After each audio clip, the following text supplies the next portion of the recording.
today. Michalis, who is an old friend, gave as his title, it's about, the talks about Syriza, but the subtitle was The Left in Power, which obviously suggests that Michalis is going to look at the tragedy and the dilemmas of Syriza and compare the fate of this left party to the left insurgency in electoral politics in the United States. So that should be interesting, or sad. Michalis Spourdalakis was educated in Canada, but he teaches at the University of Athens, where he's also dean of the School of Economics A good dean. and Politics. A good dean. He's a good dean, a good administrator. I don't know, we had a good president of the Graduate Center once.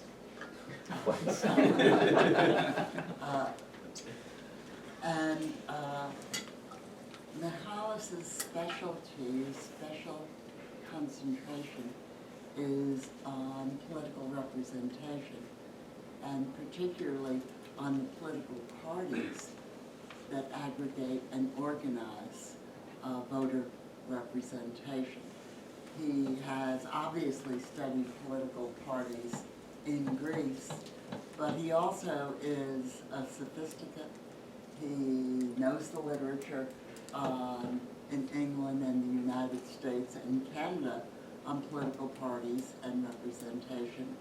And in general, he is deeply familiar with the comparative literature on political parties. But Michalis is going to reflect today, I think, on a particular party-building venture that attracted and inspired people on the left all over the world in Greece. The development of Syriza, a political party made up of intellectuals, of movement leaders, and a party that was at enormous pains to establish and sustain alliances with the protest movements in Greece. That party was, as we all know, greatly weakened, if not defeated, by the European institutions and Germany, by the Bundesbank, the IMF, the European Union, and so on. And which raises, I suppose, the question of what if Bernie were to win? Not only the New York primary today, and so we'll go vote today. What? Tomorrow. Tomorrow, rather. Oh, right, tomorrow. And not only the Democratic primary overall, but what if he were actually to win in the general election? We all have some sense of how Syriza, which won an election in a country with a pretty programmatic party system, or at least a potentially programmatic party system, it won an election and then it was defeated, at least for the time being. What would happen if the left won an election in the strange American two-party system? Could the left in power survive? But we'll talk about that, I think, later. First, we're going to hear the story of Syriza from Michalis. Okay, thank you very much, Francis. So, a friend or someone I met asked me how we first met or when or how, and I couldn't remember, so that might mean something good. So it's I think we met in Canada, didn't we? Many years ago. Thank you very much. Good to be here. Thanks for the invitation. Thanks for the challenge to kind of forcing me to reflect on the case of Greece and the case of the relation of the left and power, and try to reflect on what can we learn from the Greek case.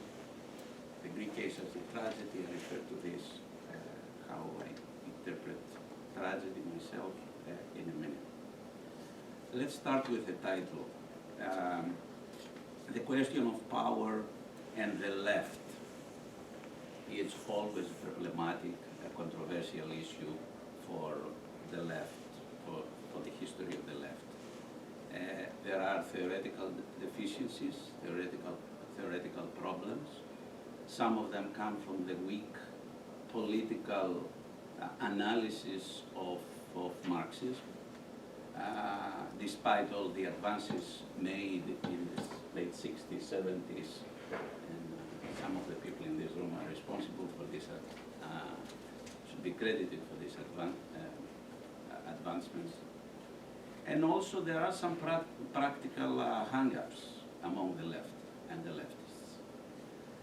The left skepticism comes from many directions, therefore the practical, if you like, skepticism is the usual line that we have always to wait for the conditions to mature.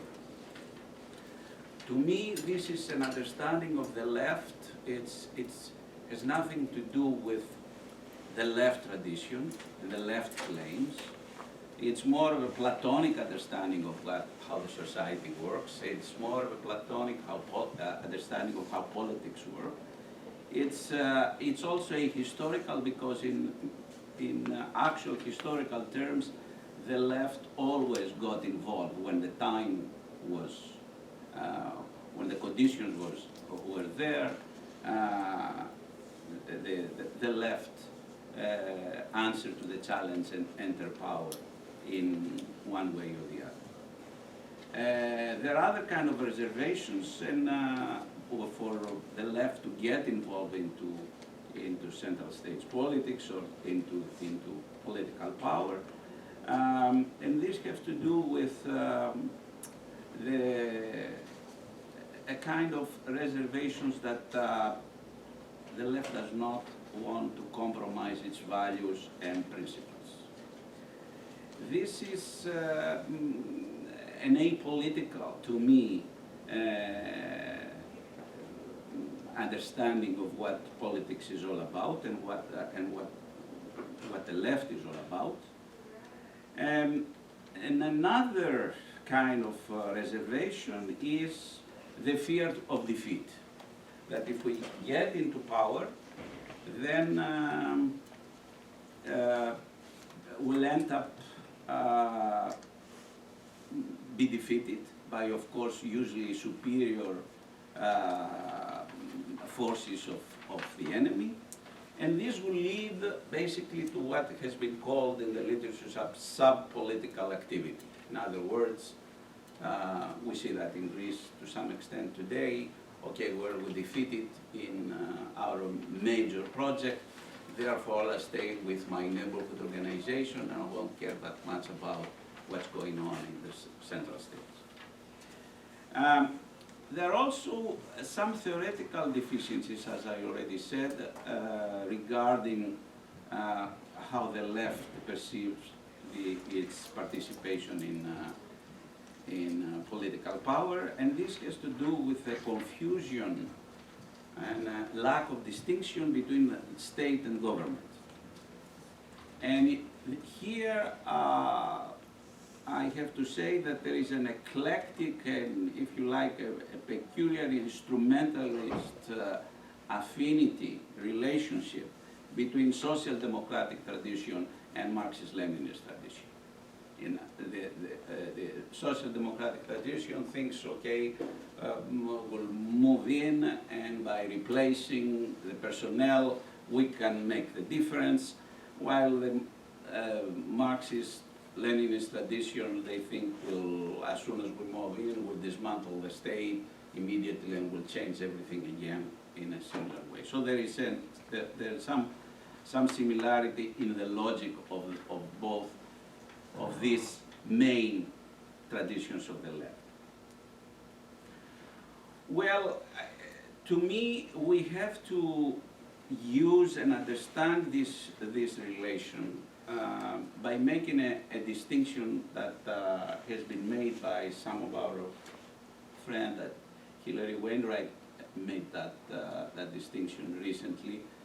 The distinction between that we have to make is between power as domination on the one hand, power, in other words, in a traditional sense, power that political parties usually supposed to command and exercise in mainstream politics, and power as transformative and creative capacity, i.e. power exercised usually by movements, power that produces social knowledge, and we saw that in Greece a lot, which is useful both as an alternative to the limitations imposed by the dominant dilemma, between state on the one hand and market on the other hand, and at the same time this power as transformative and creative capacity can be used as a motivation for political participation and as active criticism to the challenges imposed by post-democratic trends of parliamentary and representational democracy. Now, one cannot work, in my mind, one cannot work without the other. For the left, the radical left, the left who has in its vision the radical transformation of society, economy, and politics. Of course, all this sketchy exposition or discussion of the left's understanding of political power has to do with a dilemma, the old dilemma between reform and revolution. To me, this dilemma, even if one considers that it was a legitimate question to be on the top of the agenda of the left, of the agenda of left strategy, there is very little room for that dilemma after 30 years of neoliberal hegemony. To me, one has to start as radical left. We have to start from, or to add to that dilemma, as a starting point, containment. In other words, containment to limit and relieve the society from the social, humanitarian, and political calamities of the dominant policies of the last 30 years.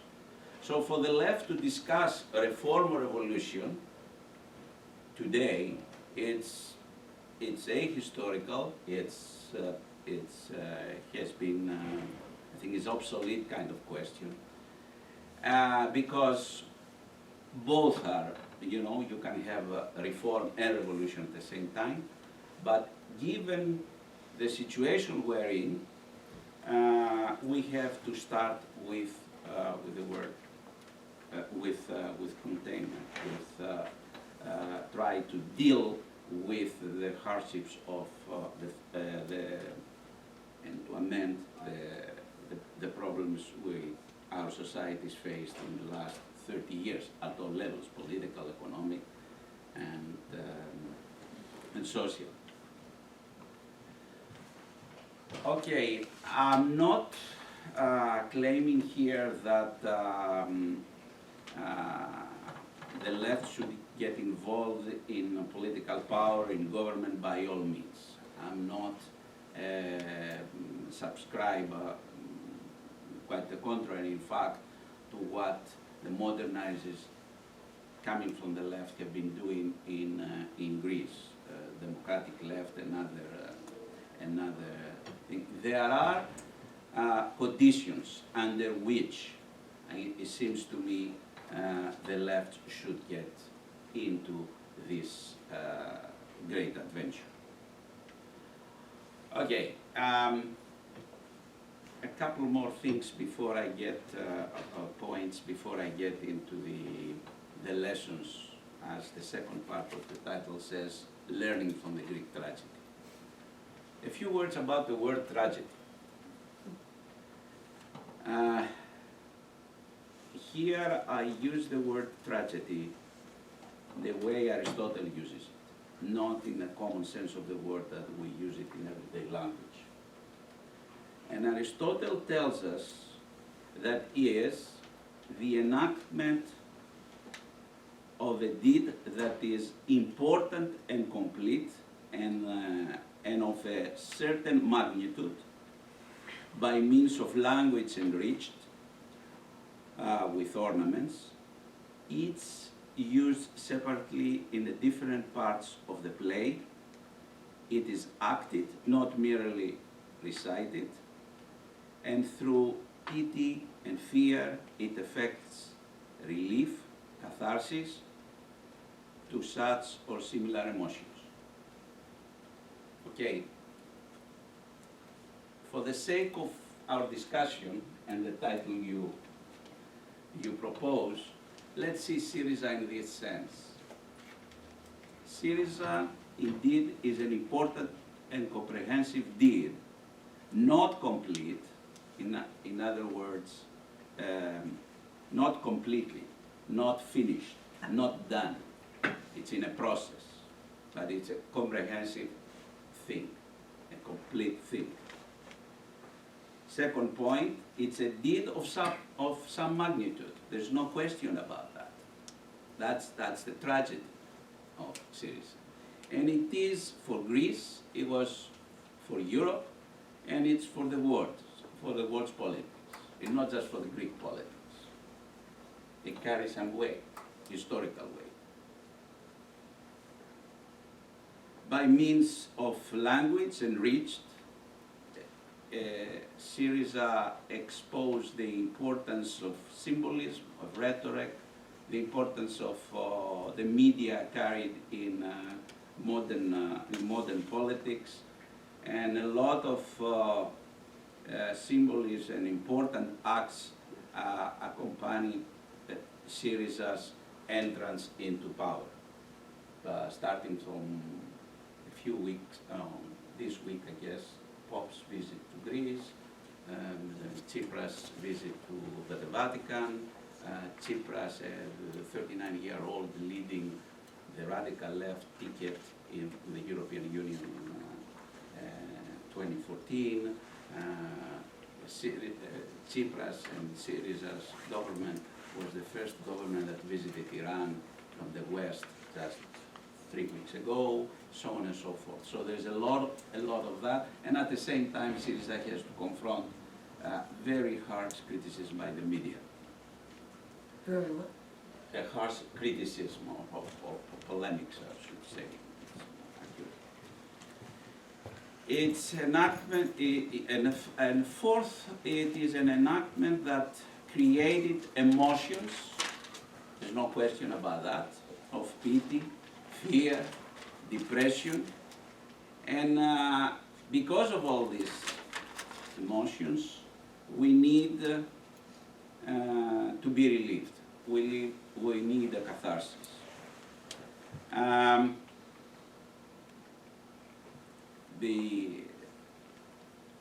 In the classical times, Greek drama was considered to be a teaching process, a learning process. That's why the citizens never pay to participate in that. And all these parts of of the tragedy ended up with a catharsis, in other words, ended up with a learning thing, okay, to relieve from all these emotions of the myth, the plot, the scenario, you know, as we would have said in modern terms. Okay, I see the tragedy of our title today in this sense, and I'll come back to that. The second point before I turn into the learning sort of points from that experience is a note about defeat. Francis said before that Syriza was defeated. Indeed, it was defeated last summer.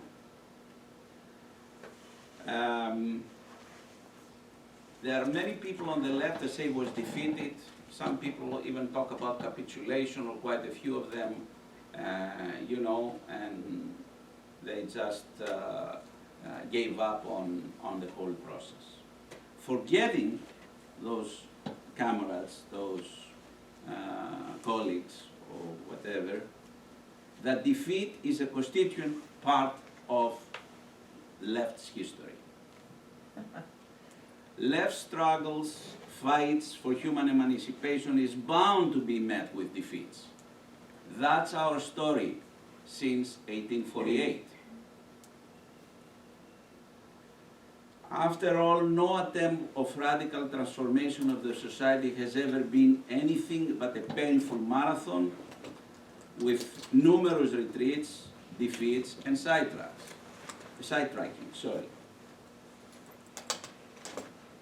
They are not absolute victories, and they are not absolute defeats. The left is committed to, as we know, to the under or to the subaltern classes, to the and strata, and of course to all oppressed people, and therefore is committed to support the strata in their defeats. A defeat should not lead to a panic. A defeat should not lead to a chronic defeatism.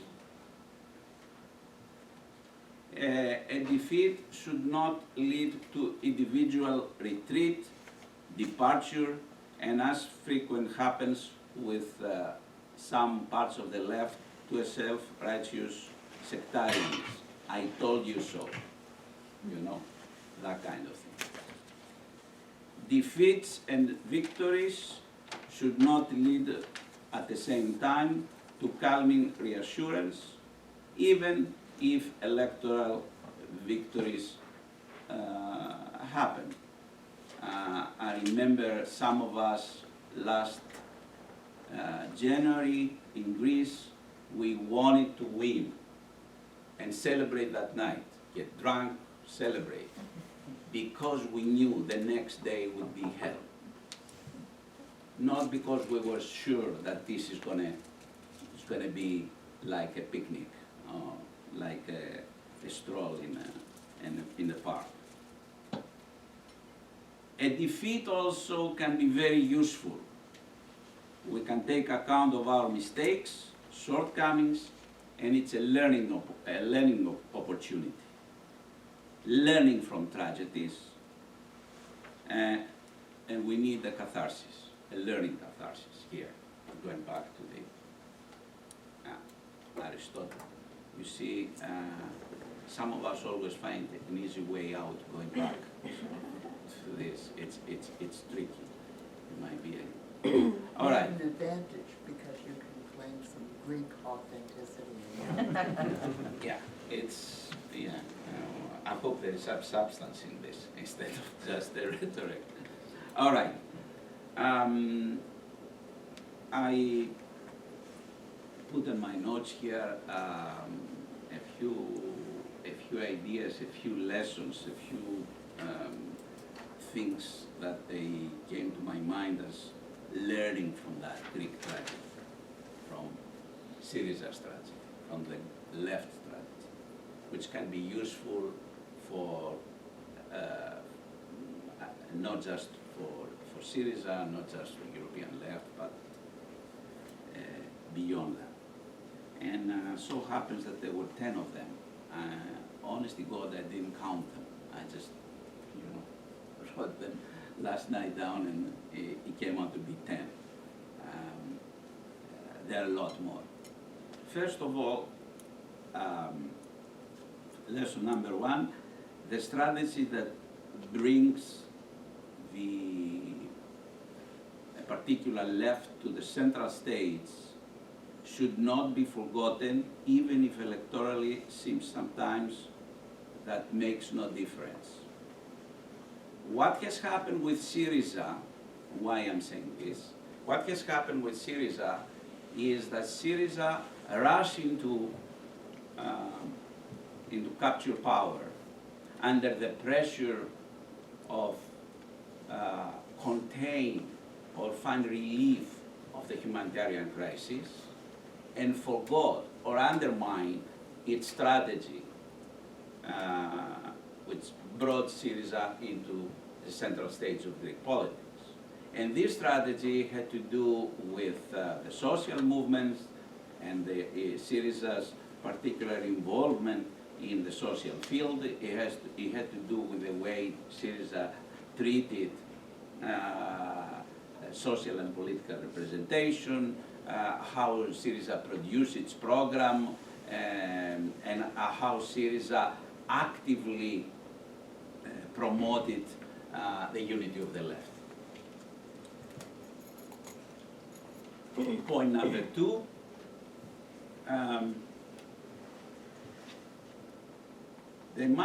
the left should always share and develop a relational understanding of political power and the state.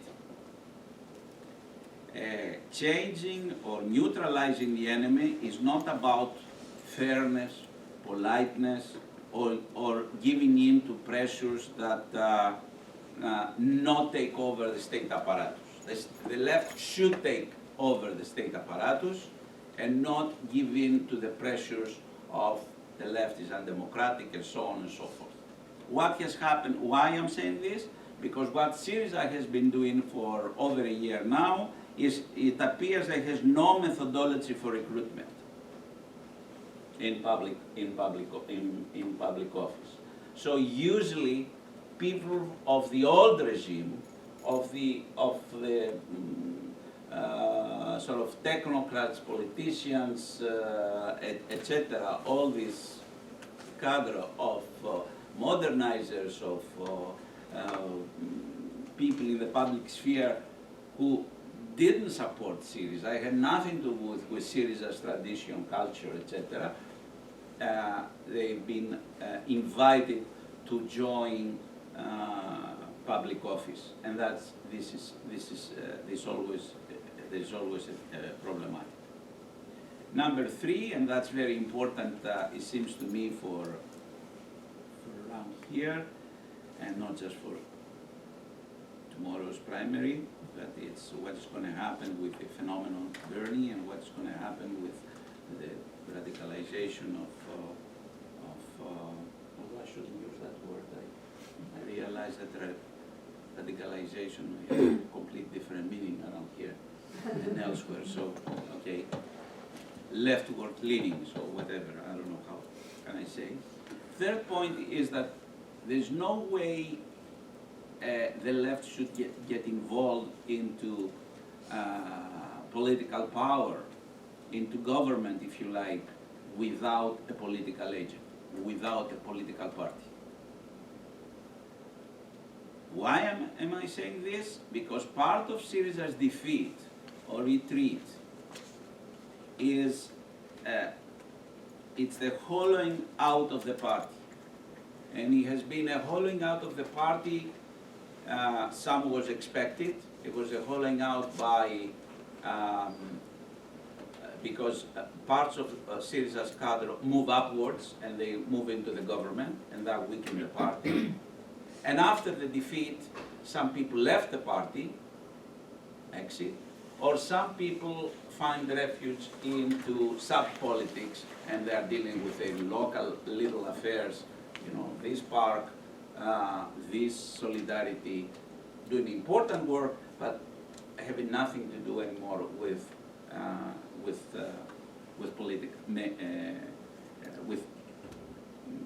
political power. Number 4 is the party organization. The organization, the political structure, the organizational structure rather of this political agent, of the political party, should accommodate the political strategy of the particular left movement, the particular left party, the particular left case, if you like. And this is because at the same time, this organization should accommodate the strategy and should act as prefigurative social vision of what this party, this left, has to do, would like to do. Well, Syriza failed in that as well.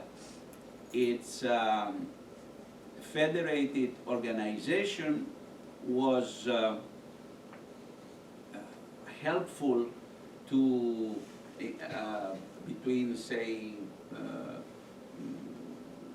24 when it was founded and up until 2013, its first founding Congress, and helped the unity of the left. The old left, Second International, Third International, Trotskyist, what have you, Maoist, and at the same time the new left, the ecology, women's, the anti or the so-called anti-globalization movements, etc. That helped. Later on, the the party organization and the party structure, the party constitution didn't support that dimension of Syriza.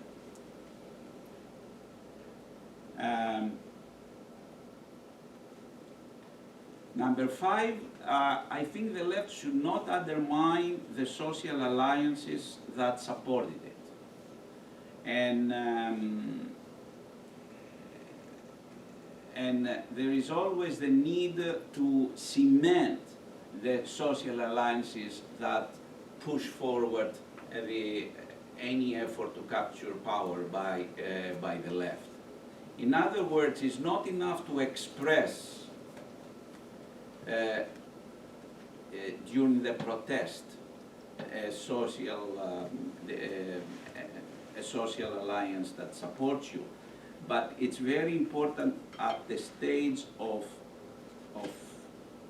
promoting or policies as a government to cement in a creative way this alliance. Syriza was not successful in that either.